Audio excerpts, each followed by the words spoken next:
தாம்பரத்தில் சாலை அமைக்க வந்த தொழிலாளர்களை தாக்கி அராஜகத்தில் ஈடுபட்ட மேயரின் தந்தை மீது நடவடிக்கை எடுக்க வேண்டும் என தொழிலாளர்கள் கோரிக்கையை விடுத்துள்ளனர். சென்னை தாம்பரம் மாநகராட்சிக்கு உட்பட்ட கடப்பேரி பள்ளி தெருவில் சாலை அமைக்க கான்கிரீட் கலவையுடன் கூடிய 3 வாகனங்கள் வந்துள்ளது.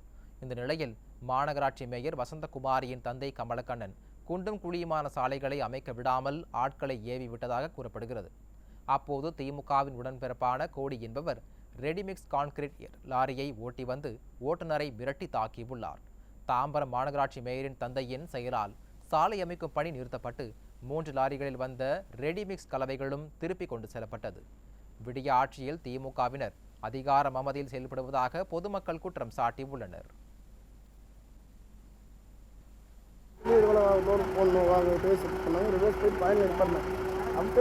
தப்புன்னு வந்தாப்புல வந்து வண்டி எடுனாரு. அவர் டோரில் நிற்கிறாப்புல அவர் ஒதுனா தான் நான் டோர் ஓப்பன் பண்ண முடியும்.